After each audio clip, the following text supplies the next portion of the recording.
મહેસાણા જિલ્લાના કડી વિધાનસભાની પેટા ચૂંટણી યોજાશે। મહેસાણા જિલ્લા કલેક્ટર એચ.કે. પ્રજાપતિએ પ્રેસ કોન્ફરન્સ યોજી કડીમાં વિધાનસભા વિસ્તારના 2 લાખથી વધુ મતદારો કરશે મતદાન। 26મી મેથી 2 જૂન સુધી ઉમેદવારી ફોર્મ ભરી શકાશે। કડી વિધાનસભામાં કરશનભાઈ સોલંકી ધારાસભ્ય હતા, તેમના મૃત્યુ બાદ યોજાશે ચૂંટણી। કડી પ્રાંત અધિકારીની ચૂંટણી અધિકારી તરીકે નિમણૂક કરવામાં આવી છે। 3 મામલતદારોને સહાયક બનાવવામાં આવ્યા છે। ડીવાયએસપી મિલાપ પટેલ સહિત અધિકારી બારડ સહિત અધિકારીઓ હાજર રહ્યા। મહેસાણા જિલ્લા કલેક્ટર પ્રજાપતિએ વિગતો આપી। વધુ સમાચાર અને અપડેટ્સ માટે જોતા રહો online TV news. Suresh Thakor અને ફારૂક મેમણ સાથે। યુટ્યુબમાં સબસ્ક્રાઇબ કરો, ફેસબુકમાં ફોલો કરો અને ઇન્સ્ટાગ્રામમાં અમને ફોલો કરવાનું ભૂલશો નહીં।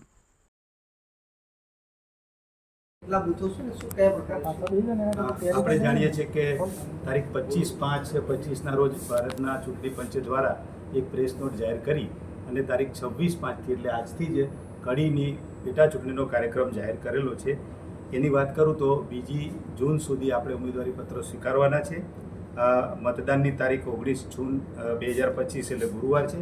મતગણતરી આપણે 23/6/2025 સોમવારના રોજ રાખેલી છે અને સંપૂર્ણ ચૂંટણી પ્રક્રિયા પૂર્ણ કરવાની તારીખ 25/6/2025ના રોજ આપણે રાખેલી છે।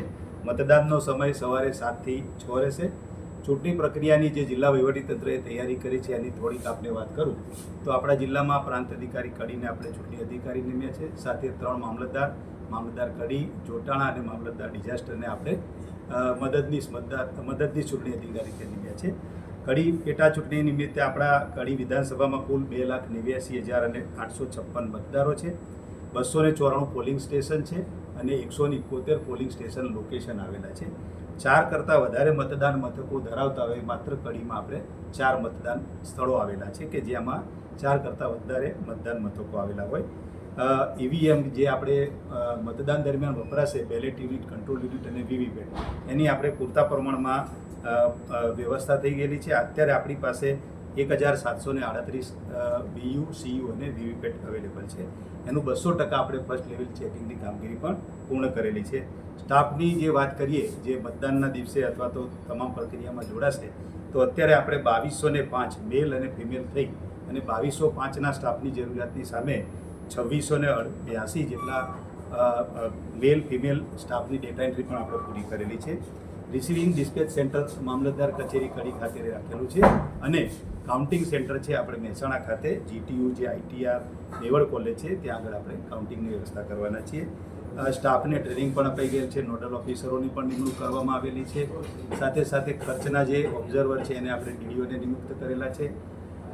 મેઇનલી જ્યારે ગઈકાલે ચૂંટણી જાહેર થઈ ત્યારથી જ આપણી ફ્લાઇંગ સ્ક્વોડ કાર્યરત થઈ ગઈ છે અને સાથે સાથે આજથી જ સ્ટેટિક સર્વેલન્સ ટીમ લગભગ 15+3 રિઝર્વ એમ કરીને 28 ટીમો કાર્યરત છે। સાથે સાથે જ્યાં પણ ચૂંટણીની આચારસંહિતાને લગતી આપણે કામગીરી કરવાની છે એના માટે ડાયરેક્ટર ડીઆરડીએને આપણે નોડલ ઓફિસર નિમ્યા છે। ચૂંટણીની આચારસંહિતાનું પણ ચુસ્તપણે પાલન થાય એ પ્રમાણે વહીવટીતંત્રની તૈયારી છે અને જ્યારે કોઈ મીડિયામાં કોઈ અહેવાલો આવે કે એના લગતું હોય ત્યારે કંટ્રોલ રૂમ પણ રાખ્યો છે અને મીડિયા સર્ટિફિકેશન ટીમની પણ આપણે નિયુક્ત કરેલી છે। એટલે ઓવરઓલ વાત કરું તો વહીવટીતંત્ર તરફથી ચૂંટણીની તમામ તૈયારીઓ આપણે સજ્જ કરવામાં આવે છે। સર, આચારસંહિતાનું ક્યાંથી પાલન કર્યું છે અને એમાં શું રહેશે? ચૂંટણીની ગઈકાલે ચૂંટણી પંચે જે પ્રેસ નોટ આપીને જાહેર કર્યું ત્યારે ગઈકાલથી જ આચારસંહિતા અમલમાં આવી ગઈ છે અને જ્યારે સમગ્ર ચૂંટણી પ્રક્રિયા પૂર્ણ થાય ત્યારે આચારસંહિતા પૂર્ણ થશે। પૂર્ણ થઈ જાય તો 25 ચૂંટણી પ્રક્રિયાને પૂર્ણ જાહેર કરવામાં આવશે। સૌથી અગત્યનો દિવસ અમારા માટે મતદાનનો દિવસ છે। 19 જૂન 2025 અને ગુરુવારના રોજ કડી વિધાનસભાની પેટા ચૂંટણીનું મતદાનની કાર્યવાહી થશે।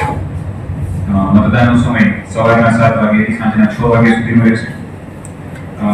કડી વિધાનસભા મત વિસ્તારની જે ચૂંટણી અધિકારી એટલે કે રિટર્નિંગ ઓફિસર છે એના માટે પ્રાંત અધિકારી કડી આશીષ મિયાત્રા સાહેબની નિમણૂક થયેલી છે તથા તેમની નીચે મદદનીશ ચૂંટણી અધિકારી તરીકે મામલતદાર શ્રી કડી, મામલતદાર શ્રી જોટાણા તથા મામલતદાર ડિઝાસ્ટરની નિમણૂક થયેલી છે। જે કોઈ ઉમેદવારોને ફોર્મ ભરવા હશે એ ચૂંટણી અધિકારી અને પ્રાંત કડી પાસે આજથી શરૂ કરી અને 2 તારીખ સુધી ભરી શકે છે। આ સાથોસાથ મામલતદાર શ્રી કડી પાસે પણ સવારના 11 થી 3 વાગ્યા સુધી રજાના દિવસોને બાદ કરતા આજથી શરૂ કરી અને 2 જૂન સુધી ભરી શકે છે। તારીખ સુધી જે પણ ફોર્મ આવ્યા છે એ તમામ ફોર્મનો નિકાલ કર્યા બાદ એના આખરી જે મતદારો રહેશે એ લોકો તમામ મતદાન કરી શકશે. આજની તારીખ જો વાત કરું તો 2,89,856 લોકો મતદાર યાદીમાં નોંધાયેલા છે. કડી મતદાર યાદી એટલે કડી વિધાનસભાની જે પેટા ચૂંટણી છે એના મતદાન આપી શકનારા એલિજિબલ લોકોનો મતદાર યાદીમાં નોંધાયેલા લોકોનો આંકડો 2,89,856 રહેશે. જે ચૂંટણી કરવાની થાય છે એની કામગીરીના ભાગરૂપે ઈવીએમ અને સ્ટાફ અમારો ડેટાબેઝ એ વસ્તુ ખૂબ જ અગત્યની છે. જે સ્ટાફ છે એની અમારી સિસ્ટમની અંદર એન્ટ્રી થઈ ચૂકી છે. એ જે સ્ટાફ છે આપણી પાસે પૂરતી સંખ્યાની અંદર છે જે કામગીરી સારી રીતે નિભાવશે. આ જે તમામ સ્ટાફ છે એને 3 વાર અલગ અલગ ટ્રેનિંગ આપવામાં આવશે.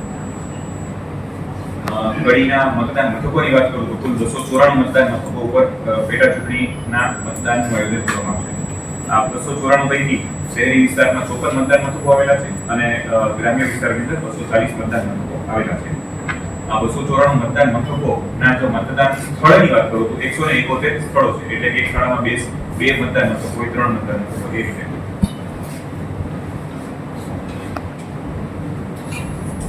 40 લાખની રહેશે.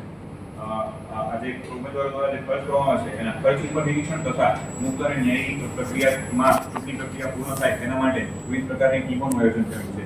જેમાં ફ્લાઇંગ સ્કોડની કુલ 3 ટીમો અને એક રિઝર્વ ટીમ એમ કુલ મળીને કુલ 4 ફ્લાઇંગ સ્કોડ્સ, 15 મુખ્ય સ્ટેટિક સર્વેલન્સ ટીમ અને 3 રિઝર્વ એમ મળીને કુલ 18 એસએસટી નું આયોજન કરેલું છે. એક એકાઉન્ટિંગ ટીમ રહેશે, વિડિયો સર્વેલન્સ ટીમ તરીકે 5 અને વિડિયો વ્યુઇંગ ટીમ તરીકે 2. આમ મળીને કુલ વિવિધ પ્રકારની અમે ટીમોનું 30 જેટલી ટીમોનું આયોજન કરેલું છે જે સમગ્ર પ્રક્રિયા ઉપર નજર રાખશે અને ખર્ચ ઉપર નિર્ણય રાખશે. રાજકીય પક્ષોની સાથે મળી અને રેડ ચાર્ટની નક્કી કરવાની કામગીરી હવે પછીથી કરવામાં આવશે. અમારો કંટ્રોલ રૂમ અમારી કક્ષાએથી પણ શરૂ થયેલો છે અને ચૂંટણી અધિકારી કડીની કક્ષાએથી પણ એ કંટ્રોલ રૂમનું આયોજન કરવામાં આવેલું છે. એટલે ત્યાંથી સિંગલ વિન્ડો સિસ્ટમના ભાગરૂપે સભા રેલી સરઘસની પરમિશન પણ ત્યાંથી મળશે અને જો કોઈ ફરિયાદ આવશે તો એના નિકાલ માટેની કાર્યવાહી પણ ચૂંટણી અધિકારી કડી અને પ્રાંત અધિકારી શ્રી કડી દ્વારા કરવામાં આવશે. જોખમની મતદાન મથકોનું પણ એસેસમેન્ટ પોલિસી સાથે રહી અમે કરેલું છે અને જે જગ્યાએ અમને જરૂરિયાત લાગશે એમાં હજી પણ સુધારા કરી ઓબ્ઝર્વર સાહેબની હાજરી થયા પછીમાં હજી પણ વધારો ઘટાડો કરી અને એની અંદર વેબકાસ્ટિંગ કરવામાં આવશે, CAPFના સ્ટાફની નિમણૂક કરવામાં આવશે અને માઇક્રો ઓબ્ઝર્વરની નિમણૂક પણ કરવામાં આવશે. આ રીતે કોઈ પણ જગ્યાએ અનિચ્છનીય કોઈ પણ બનાવ ન બને એની અમે પૂર્ણ તકેદારી રાખીશું.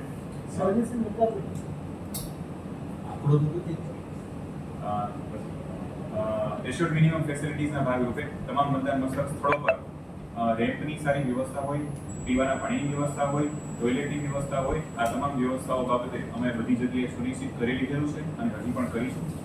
તમામ જગ્યાએ આ જાણો છો એ રીતે ગઈ 2024ની જે ચૂંટણી હતી લોકસભાની એની અંદર આપણે તમામ મતદાન મથક સ્થળો પર કાયમી ધોરણે વ્હીલચેરની વ્યવસ્થા કરેલી છે. એ વ્હીલચેરનો આ વખતે સારી રીતે ઉપયોગ થાય એનો અમે મહત્તમ પ્રયત્ન કરશું. ઈવીએમ પણ ચૂંટણીની અંદર ખૂબ જ મહત્વનો ભાગ ભજવતા હોય છે. ઈવીએમની અંદર 294 મતદાન મથકો છે એની જરૂરિયાતના 200%નું અમે FLC ફર્સ્ટ લેવલ ચેકિંગ કરી લીધેલું છે.